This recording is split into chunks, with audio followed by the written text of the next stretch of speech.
Warrior Islandwide Ride cruises on Veterans Day, raising money for military-affiliated organizations like the Vietnam Vet Association. It's going to be the 9th year this coming November for the ride. It's an amazing event, and here with me are Roro Atta and Lonnie Clark, two proud vets of our country's military and members of the Guam Hogs. I've known both of you gentlemen for years, always admired your work. More so, appreciate what you guys do for kids, what you guys do at the village level, and I mean, you guys are true island heroes, in the sense of the word. That's not just being, you know, nice. And thank you, and also thank you for supporting us by helping us get the word out there. Sure, we got the easy part and everything, but truly, I mean, you guys are like, I remember, Lonnie, you were telling me years ago, like almost everybody that's in the motorcycle club has served. You were in the Navy, Roro, you were in the Army, right? Yeah, combat medic, right? Yes. Yeah, large quantity, right. Yeah. So what does it mean to continue? I mean, you guys have, you know, service and wanting to protect in your DNA. And now that you guys do this as an MC, what does that mean for you to do to take care of the island this way? Well, we can ride around on motorcycles and have a good time. Probably just get in a lot of trouble. Or we can do something productive with it.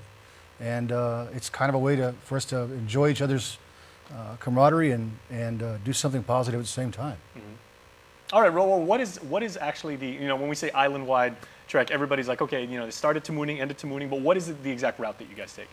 Well, this year we're going to meet up at GPO about 9 o'clock in the morning to give veterans an opportunity to try some of the other restaurants that are around the area, give them the opportunity to try some of the Veteran Day events that the restaurants have. Because after a long day of riding and ceremonies and stuff, you're too tired to go out and after the ride to enjoy it. So we're going to meet up there and then ride down to Ipao Beach. That's where they're having it again this year.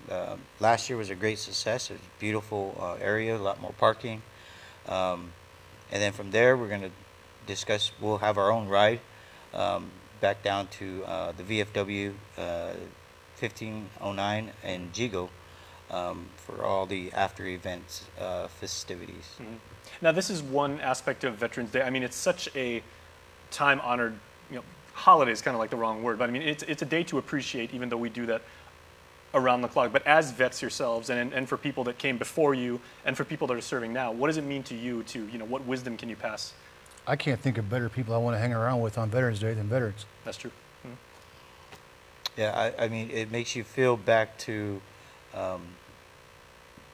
when you were serving and you had that camaraderie with all the other brothers that, you know, you served with and you could go to war with and be right by your side. And, you know, those guys are the guys that make you feel good again. It makes you feel like you're complete. Yes. Mm-hmm. Now, when we talk about Wounded Warrior, that's an extra special designation because these are people that not only put themselves in harm's way or in the line of fire, but they also gave something of themselves. I mean, they literally would shed blood for their country because it's what they believed in. They gave a little bit of themselves. A little more.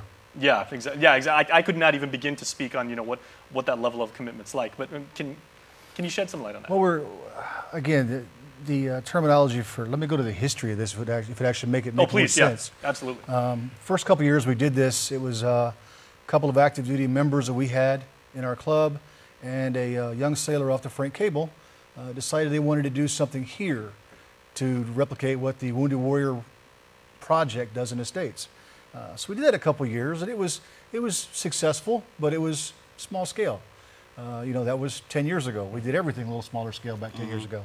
And then on our third year, we had a corporate sponsor come in and help us and really promoted it.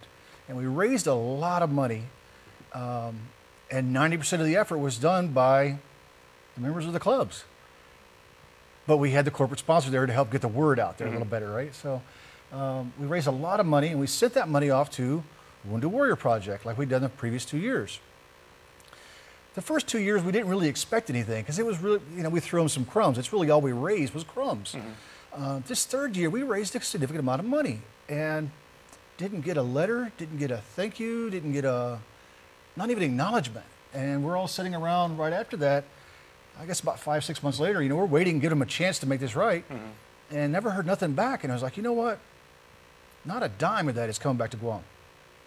We just made all that money. We took money from people of Guam to take care of wounded warriors, and not a dime of that will come to help anybody here. And there are many on the island. Exactly. Yeah. So from that point forward, we decided no more corporate sponsors. We would have sponsors of our event, and they would all have equal pull, and not in the effect of coordinating the event. It would just be for helping us monetarily to get the money raised that we needed, to get the products out that we could sell, and it worked. And that's what we've done ever since.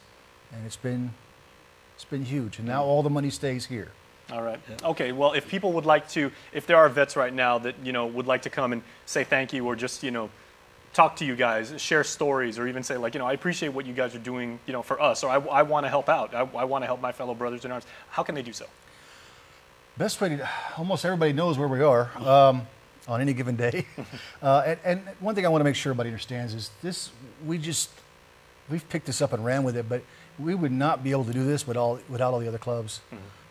All the other motorcycle clubs have been, this event is truly all of us. It's not just the Guam Hogs. Yes.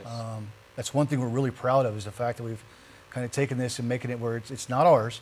We share it, we control the money, because we carry over money every year to make sure we have startup. But without their participation, it doesn't happen.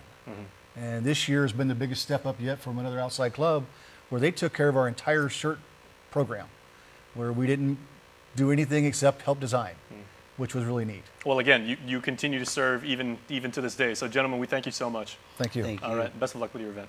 Thank you. All right. Please stay tuned, everybody. We are back right after this break.